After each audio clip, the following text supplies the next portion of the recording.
Do you always know if a noun is countable or uncountable? Are you making mistakes with much? And do you know that we actually can count uncountable nouns?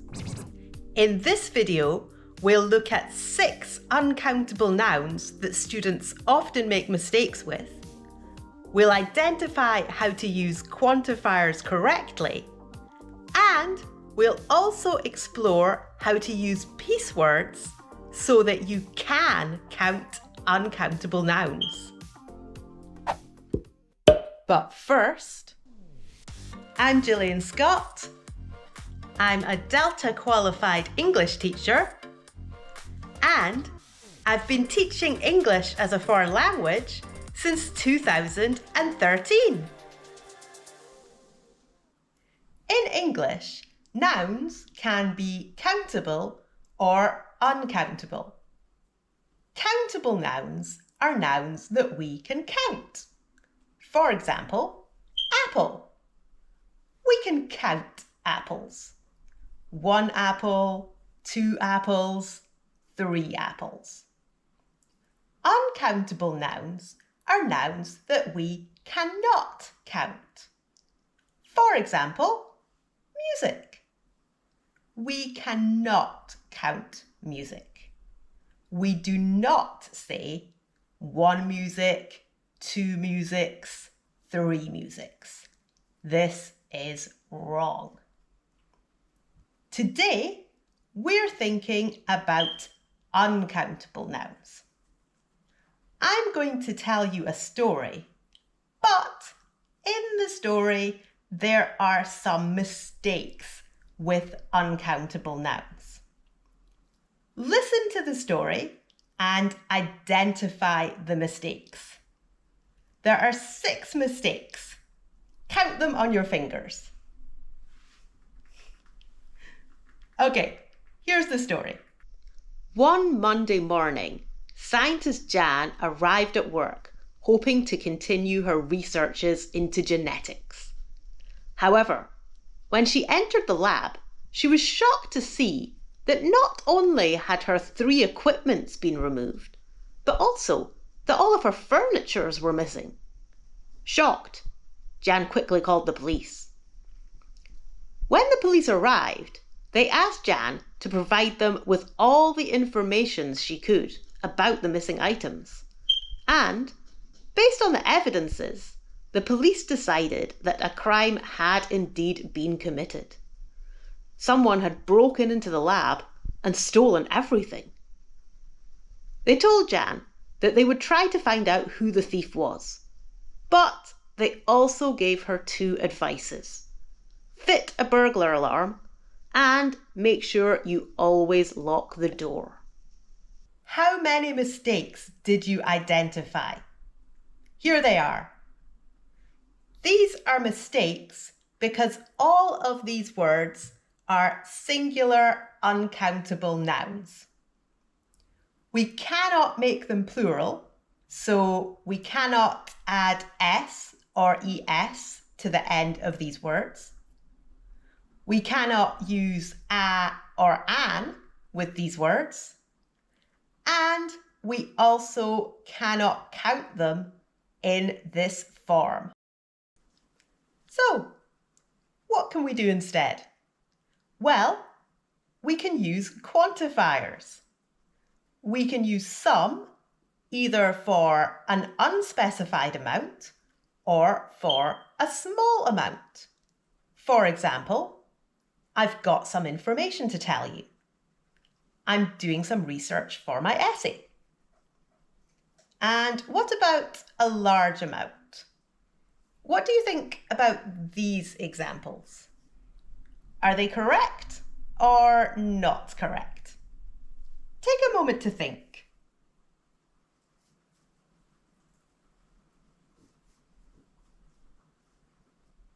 The first 2 are correct. For a large quantity, we can use a lot of or lots of in the affirmative form.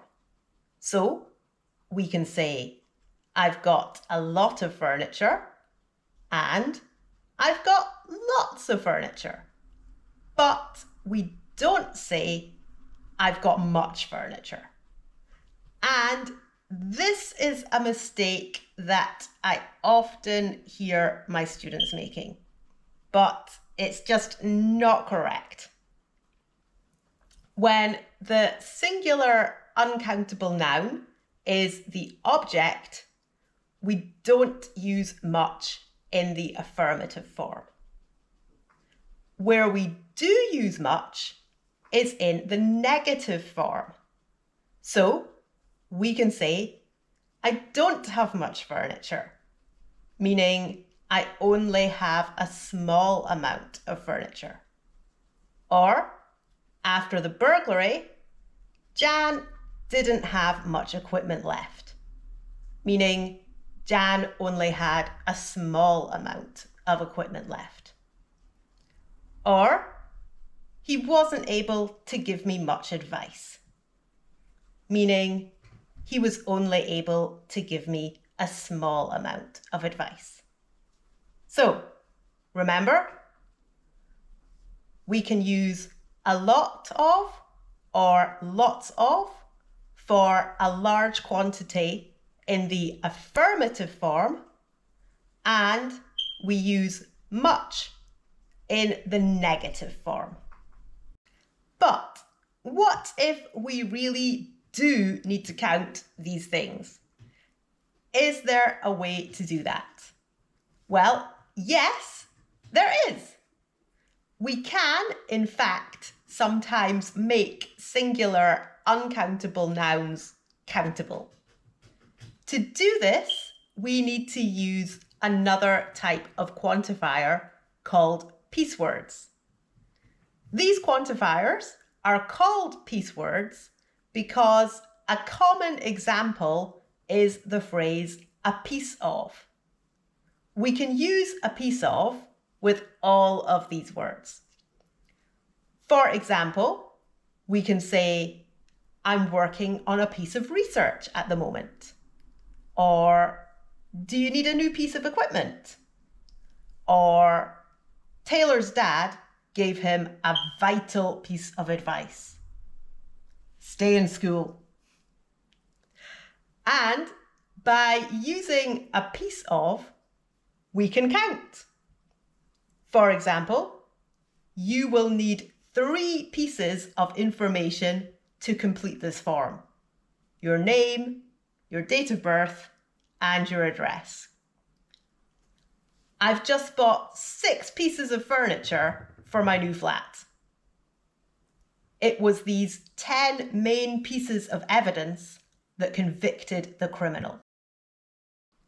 Instead of a piece of, we can use a bit of. But this is a little more informal. Also, be careful with this one because a bit of can also mean a small amount of. In fact, when we use a bit of with research, this is usually the meaning. I'm just doing a bit of research at the moment. I'm doing a small amount of research.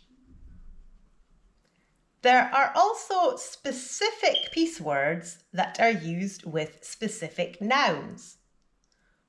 With information, we can use a snippet of and a tidbit of.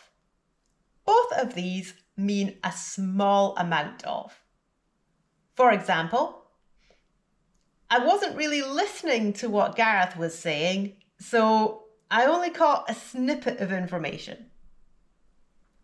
Our tour guide gave us 2 really interesting tidbits of information about the castle.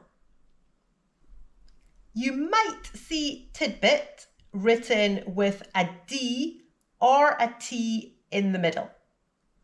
The D spelling is used more generally, whereas the T spelling is more specific to British English. Regardless of the spelling though, the pronunciation is tidbit with the D sound in the middle. But even native speakers often make mistakes with this one and pronounce it titbit. In fact, I used to do this myself. But the correct pronunciation is tidbit.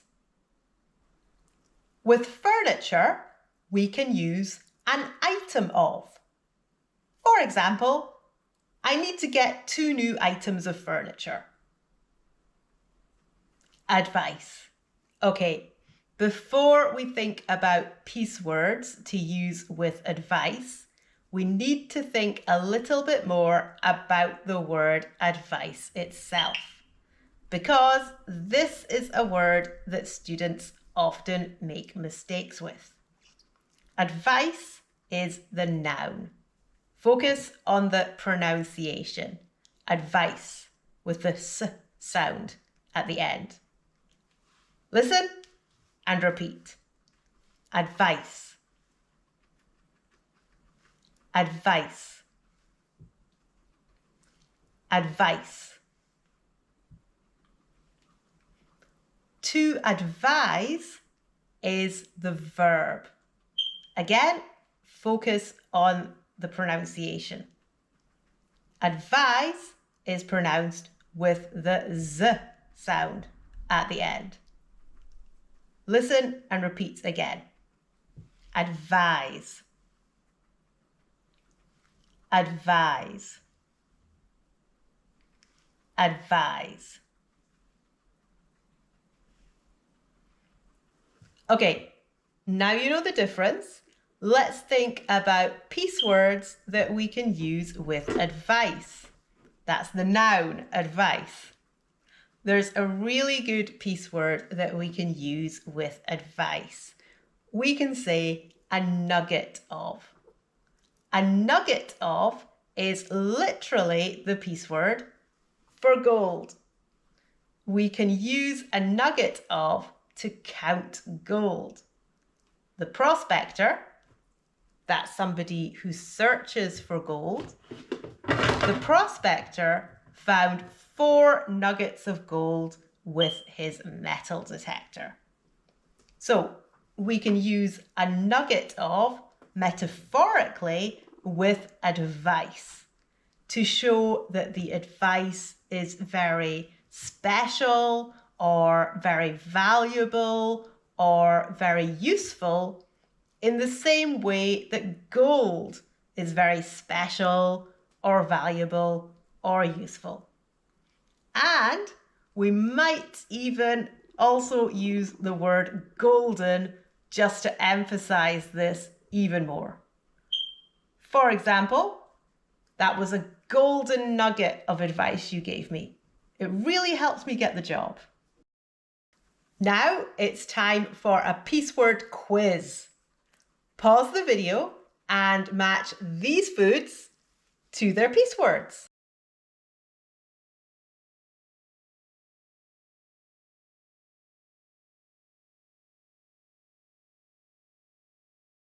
So we have a loaf of bread, a slice of bread, a bar of chocolate, a square of chocolate, a round of cheese, a slice of cheese, a block of butter, and a knob of butter.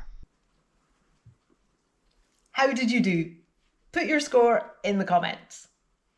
And coming back to a round of cheese, there are actually a lot of different piece words that we can use here with cheese. We can say a round of cheese, a wheel of cheese, a block of cheese, like butter, and a brick of cheese. This last one, a brick of cheese, is American English. Okay, another piece word quiz. But this time, it's harder. This time, I'm going to say the nouns and you're going to say the piece words. But don't worry, I'll give you a few seconds to think for each one. Okay, here's the first one. Hair.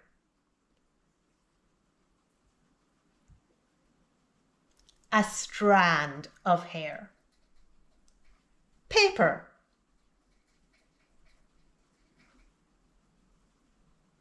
A sheet of paper. Grass. A blade of grass. Sand.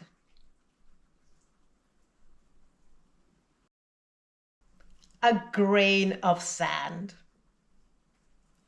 Dust. A speck of dust. Armor.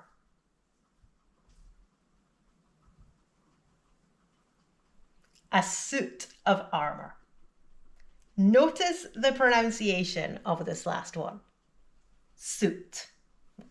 Listen and repeat. Suit. Suit. Suit. A suit of armor.